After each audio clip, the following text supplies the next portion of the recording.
What's up, guys? I'm Justin Burkholtz, and today I'm going to talk about how to choose a breathwork practice that's right for you. But before we get to the good stuff, if you like this kind of content, make sure to hit subscribe, the like button, and consider supporting me on Patreon using the link below. Alright, so if you're watching this video, you are probably interested in trying out breathwork. If that's the case, you are not alone. Breathwork has been the top health and wellness trend for the last few years, and there are a ton of different kinds of breathwork practices, and they all have very different effects. So if you haven't gotten into it yet, it can be a little confusing, maybe overwhelming, to figure out where to get started and what might be the best kind of practice for you. So I've put together a little self-assessment and a little bit of information here to help you figure out what might be the best practice for you to do right now in the moment if you want to shift your internal energy and mental state, or if you want to design a daily practice to slowly nudge yourself or your nervous system in a certain direction over time. I think those are both really useful applications of breathwork, and they are slightly different, so I'll pick those apart in just a minute. It's helpful to think about your autonomic nervous system as a kind of pole between calmness and alertness. The autonomic nervous system is actually made up of two opposing systems called the sympathetic and the parasympathetic. And when the sympathetic nervous system is activated, it moves us towards the alert end of the spectrum. And when the parasympathetic nervous system is activated, it moves us towards the calmness end of the spectrum. Now, with that information, we can do two different kinds of assessments depending on whether we are trying to determine which practice would be best to do right now, immediately, or whether we are trying to determine which would be best to do as a daily practice. So I'm going to start out with right now, in the here and now. So starting with immediate application. If you want to do a breathwork practice right now, let's go ahead and do a quick assessment to figure out what would be the best kind of practice to do. So, are you calm? Are you anxious? Are you sleepy? Or is your heart racing? And what are you about to do next? What kind of state do you think would be optimal for your next activity? Okay, these are the kind of questions that we want to ask ourselves so that we can evaluate exactly where our current state of energy and focus and mood and such are, and our physiology and our psychology. They're very tied together here when we're talking about the autonomic nervous system. And we want to kind of think about what state we want to be in for the upcoming next activity. So depending on what that is, we may want to be in very different kinds of states. So certain activities, you can be in a very calm state, and that's going to be better. Other activities, you're really going to want to be more alert and active. Depending on if you are, say, sitting in a lecture or going to play a sport. You want very different states for those two different activities. So, once you've done that quick self-assessment, you can determine which practice would be best based on the following information. So, inhaling activates the sympathetic nervous system, which increases alertness. And exhaling activates the parasympathetic nervous system, increasing calmness. Okay, so what this means that if you do a breathing pattern which emphasizes inhales, meaning you're inhaling longer than you're exhaling, it will wake you up and energize you. And if you are doing one which emphasizes exhales, so exhaling longer than you're inhaling, it will calm you down. Or if you do a practice with even inhales and exhales, such as box breathing, it'll bring you to a balanced state no matter where you were to begin with. Okay, so that is a super brief and simplistic overview of the physiology of breathwork and breathing. If you want to go a little bit deeper, my previous video titled Breathwork Will Change Your Life goes more in depth into the physiology. But for now, I want to move on. So, for example, if you are feeling anxious and you want to calm down, you could do a quick breathing pattern that goes like this. You breathe in for 4 seconds, so, and then you breathe out for 6 to 8 seconds, so.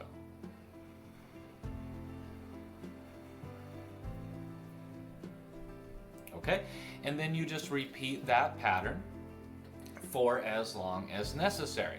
Now, even just doing that one time, I could feel an immediate state change in my body. If you do that a couple of times, that may be enough for whatever you're doing. You might feel like you're in the perfect state to move on. If not, if you're feeling very anxious or having a panic attack or something like that, you might need to repeat it for a few minutes. Now, research has shown that about 5 minutes of this kind of practice is all you really need to have maximum benefit. If you are dealing with a particular time in your life that's really stressful or anxiety inducing, you can go longer than that if you want. It's not going to hurt anything.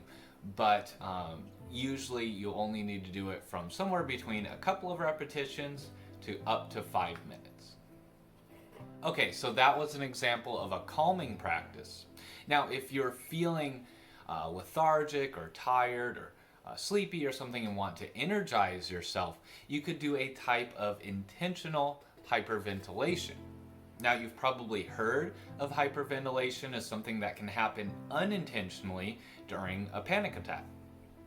That's because it's a breathing pattern associated with a state of maximum alertness. In other words, maximum activation of the sympathetic nervous system. And you can often stop the panic attack by breaking that breathing pattern with a calming pattern like the one I described above, or like the more powerful practice called the physiological sigh that I talk about in my video and that I cover in my guided video as well. However, when you intentionally hyperventilate for short periods of time, it can really wake you up and energize you, along with a lot of other health benefits. And there are many kinds of hyperventilation breathwork techniques from different traditions, such as the Bhastrika or bellows breath from the yogic tradition, or the modern and very popular Wim Hof method breathing, which I actually do every morning before I have my cup of coffee to wake me up in the morning. Okay, so that's an example of a calming pattern and an energizing pattern. But there's also that balanced breathing that I talked about before. So many people whose work involves high stress, high stakes situations find that balanced breathwork practices, particularly box breathing, are incredibly helpful for preparation and to help them stay grounded, centered, and clear-headed. Box breathing involves breathing in, holding, breathing out, and holding again for even counts. For instance, a count of 4. So you breathe in 1, 2, 3, 4, hold 1, 2, 3, 4, breathe out 1, 2, 3, 4, and hold again for 1, 2, 3, 4. Okay, and this has a lot of benefits. Like I said, it will bring you to a very centered, balanced kind of state of alert but not anxious, very focused and centered, and it will allow you to remain clear-headed in situations that are normally stressful or maybe overwhelming. So this turns up again and again throughout human history. I think it's the most common breathwork practice that has probably ever been used by humanity. Everything from ancient Indian texts to European magical societies to modern public speaking tutorials and even Navy SEAL training, this same exact practice shows up again and again. So I definitely think it's worth learning and trying out. Even though it's not the practice that I do most often, I do think that it is one of the best practices that you can do if you're starting out a spiritual path or a contemplative path and you want to develop certain physiological and mental skills and resilience and control. It really helps you develop your diaphragm control from doing those holds, and it helps you remain focused, and it's one of the best breathing techniques to do during meditation if you want to just focus on your breath.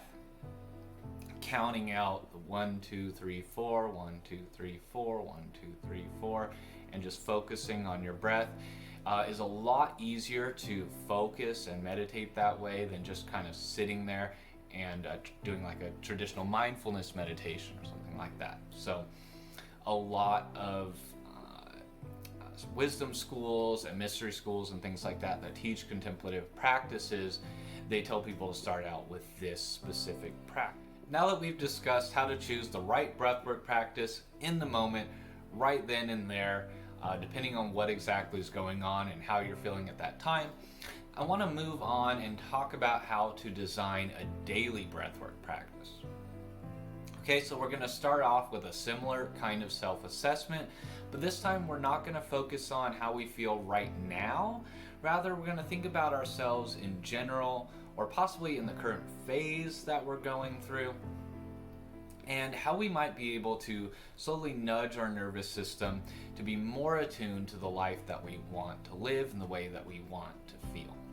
Okay, so do you tend to be more calm and relaxed? Do you have trouble managing stressful situations and get overwhelmed easily? Do you often feel like you lack the energy to do the things you want to do? Do you tend to have low blood pressure? Okay, now if you answered yes to one or more of those questions, then you may want to try out a type of hyperventilation practice to give you more energy, confidence, focus, and vitality, and it will also help with managing stressful situations without getting overwhelmed. And there are many other benefits. Now, I personally fall into that category, or at least I used to, maybe years ago before I started a daily Wim Hof method breathing practice.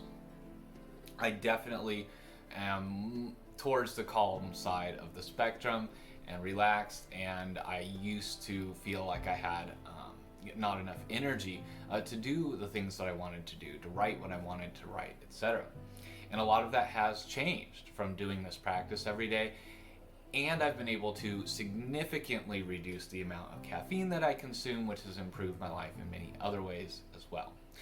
So don't feel bad about answering to, yes to any of these questions or judge yourself or anything like that. This is just a non-judgmental self-assessment so that we can determine which way we want to, adjust ourselves. So on the other end of the spectrum, do you tend to be more energetic and anxious? Do you have trouble falling asleep at night? Do you have difficulty focusing? Do you tend to have high blood pressure? If you answered yes to one or more of those questions, then you may want to try out a calming daily breathwork practice that emphasizes exhales, such as the simple practice I repeated before, repeated for maybe 5 minutes, or you can follow along to the guided video that I made, which covers a physiological side practice, which is the most calming practice that has been tested in research so far. Okay, well, I hope this was helpful to you. I hope you learned a little bit about breathwork and about the different kind of practices out there and how to choose, like I said, the best practice for you, whether it's in the moment or for a daily practice. Breathwork has really changed my life so dramatically, and I know from all of the evidence and testimony that I've seen that it is one of the most beneficial things that we can do for our health. So I really encourage you to try it out, see what happens, see how you feel, and let me know if you have any questions or if you tried one of these out and it helped you in some way. I would love to hear. All right, and make sure to hit subscribe, hit the like button, and once again, thank you to all my patrons for supporting me. Your support is greatly appreciated, and if anyone else wants to join, there's a link below. All right, have a good day.